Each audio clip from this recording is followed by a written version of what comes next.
Hello, everyone. Welcome to the Right and Wrong Talk Show. Today, we're diving into a topic that might make overseas Chinese around the world nod and sigh. Why have Chinese Americans gradually lost their culture, while in Malaysia, Chinese culture remains alive, strong, and arguably even more authentic than in some parts of China itself? It sounds like a joke, but it's actually one of the most fascinating cultural miracles in the story of migration. Let's start with reality. Go to America. You'll meet Chinese kids who look Asian, speak perfect English. But when you ask them, can you write Chinese? They scratch their heads. Ask them, do you know what the Dragon Boat Festival is? They pause and say, oh yeah, the Dragon Boat Festival. We eat some kind of rice thing, right? Then you ask, where's your ancestral home? And they reply, Grandma said somewhere in Guangdong or Fujian. I'm not too sure. 3 generations later, a cultural thread thousands of years old has been quietly cut. In the US, Chinese kids will grow up in a fully westernized environment. English in school, burgers in the cafeteria, Netflix at night, baseball on weekends. Parents get tired of speaking Chinese because their kids don't understand it anyway. Over time, language fades, and with it, culture. America's culture is powerful. It's like a huge river that washes away every small stream that flows into it. Its success isn't only in its economy, but in its ability to absorb and reshape. That's why they call it a melting pot.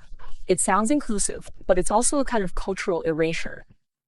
Now look at Malaysia. It's the complete opposite. Walk through Kuala Lumpur, Penang, or Malacca, and you'll see signs in Chinese, Malay, and English all side by side. Go into a coffee shop, and the auntie greets you in Hokkien mixed with Malay slang. Eh, you minum apa? Kopi ice or teh tarik? That mix of dialects, humor, and rhythm is more alive than any Chinatown in the world. Malaysian Chinese didn't get assimilated, they localized. They turned culture into a lifestyle, not just a museum piece.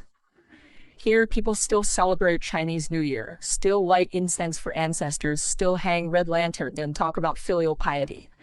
Kids attend Chinese schools, learn Tang poetry, recite Dizi Gui, and speak Mandarin fluently. Step into a Malaysian Chinese independent school and you'll see something incredible. Students sing the national anthem in Malay, then turn around and write essays in Chinese about Li Bai and Confucius. That's not just education, that's cultural resilience. Compare that to America. Sure, there are Chinatowns, dragon dances, and Lunar New Year parades, but look closely, most of it is for show. It's culture as performance, not as life. The parade ends and people go home to eat pizza and watch Netflix. In Malaysia, the New Year isn't an event, it's a reunion, a ritual, a living memory. Some say, it's not that Chinese Americans want to give up their culture, they just can't help it. And that's true. The system pushes them to blend in. If you speak too much Chinese, people mock your accent. If you cling too tightly to your traditions, you're labeled un-American. Parents want their kids to fit in to avoid discrimination, so they give up the language. But Malaysia's social structure is built on difference. Malay, Chinese, Indian, each group is recognized as part of the national mosaic.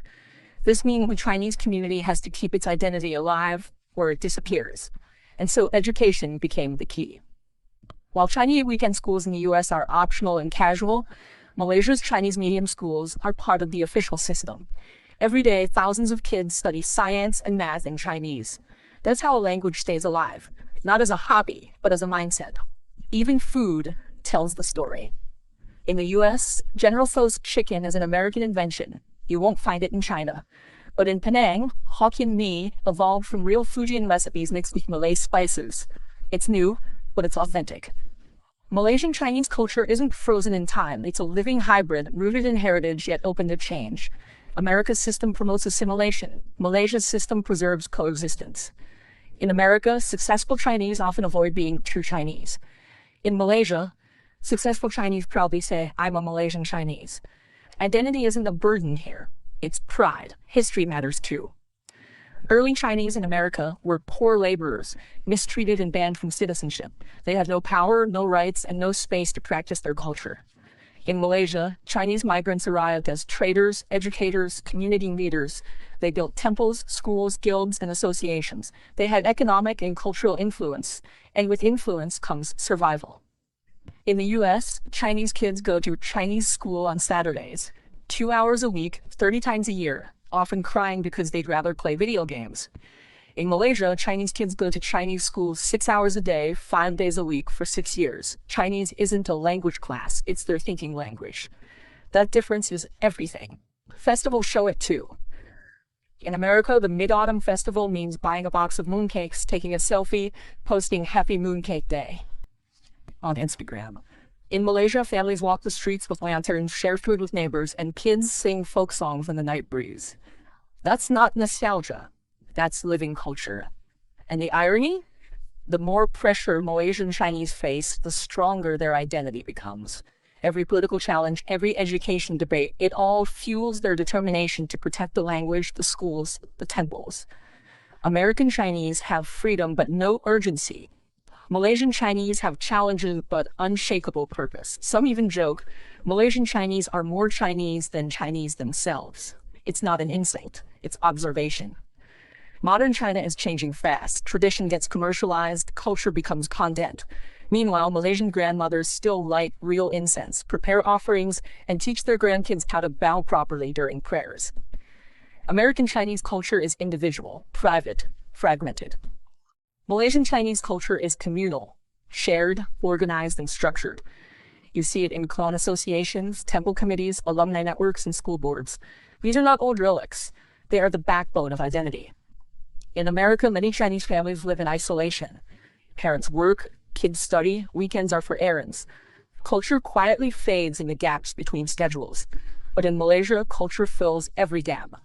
Even when politics get rough, people still gather, still celebrate, still remember who they are. Freedom without community is fragile. Pressure with unity is powerful.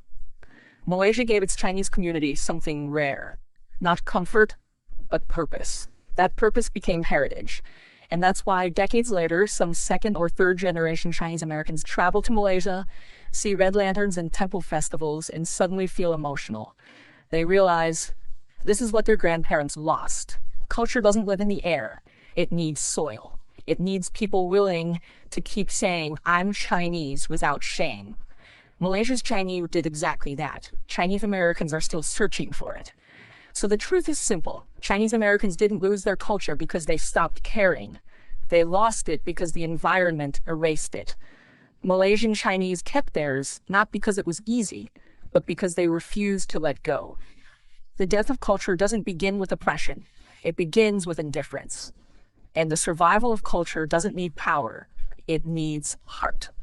So next time you see a bowl of Hokkien mee, a red couplet on a door, or a family kneeling before their ancestors, don't think of it as old as history. Think of it as history breathing through you. As long as someone somewhere still says, Chi pa bo, have you eaten?